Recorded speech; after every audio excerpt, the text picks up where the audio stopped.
முக்கியமான திரை பிரபலங்கள், முக்கிய அரசியல் தலைவர்கள் உள்ளிட்டோர் வாக்குகளை செலுத்தியிருக்கிறார்கள்.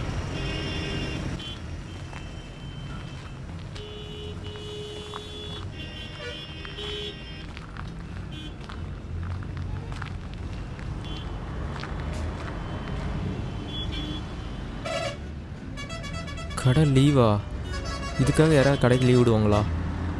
ஃபோனுக்கு என்னாச்சுன்னு தெரியலையே, ஆனே ஆக மாட்டேங்குது. என்ன பண்ணுறது?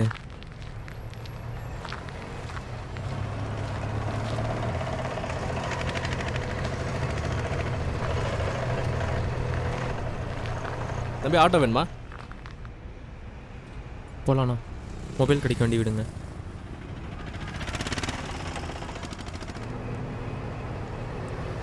தம்பி ஓட்டெல்லாம் போட்டிங்களா? வேறு ஏதாவது பேசுங்கண்ணா. நானே ஃபோன் ஆன் ஆக மாட்டேன்னு டென்ஷனில் இருக்கேன்.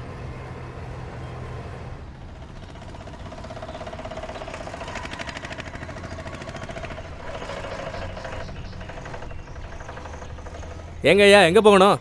ஓட்டு போட போகணுங்க. ஐயா எந்த ஸ்கூல்னு சொல்லுங்கள், இறக்கி விட்றேங்க ஐயா. தம்பி, வாக்காளர் உதவி மையத்தில் தகவல் சொல்லியிருக்கேன். அங்கேருந்து வண்டியும் உதவிக்கு ஆளும் அனுப்புகிறாங்க. நான் அதில் போய் ஓட்டு போட்டுக்கிறேன். இப்போ நீங்கள் கிளம்பலாம்.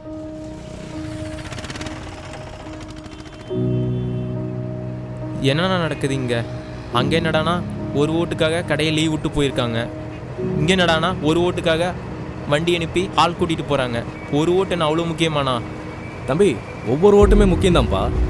அதுக்காக தான் எல்லாருமே ஓட்டு போடணுன்னு ஒவ்வொரு வாக்குச்சாவடியிலையும் முதியோர் மற்றும் மாற்றுத்திறனாளி வாக்காளர்களுக்கு சாய்வு பாதை மற்றும் சக்கர நாற்காலி, கழிவறைகள், சக்கர நாற்காலிக்கு உதவியாளர், அழைத்துச் செல்வதற்கு வாகனம், குடிநீர், வாக்குச்சாவடியில் போதுமான நிழல் மற்றும் இருக்கை வசதிகள், வாக்காளர் உதவி மையம், முறையான விளக்கு மற்றும் மின்சார வசதிகள், மருத்துவ பெட்டி, அடையாள பலகைகள், மாற்றுத்திறனாளிகள் மற்றும் மூத்த குடிமக்களுக்கு தனி வரிசை, அது கூட கைபேசி வைப்பு வசதியும் இந்திய தேர்தல் ஆணையம் ஏற்படுத்தி கொடுத்துருக்காங்க. தம்பி, இந்த கடை லீவுப்பா. சரிண்ணா, வண்டி எடுங்க. எங்க வேற கிடைக்காப்பா? இல்லைண்ணா, நான் சொல்கிற ஸ்கூலுக்கு போங்க. நானும் ஓட்டு போடணும். செல்போனில் எதிர்காலத்தை தேடாதீர்கள். உங்கள் வாக்கின் மூலம் எதிர்காலத்தை உருவாக்குங்கள். உங்கள் வாக்கு, உங்கள் எதிர்காலம்.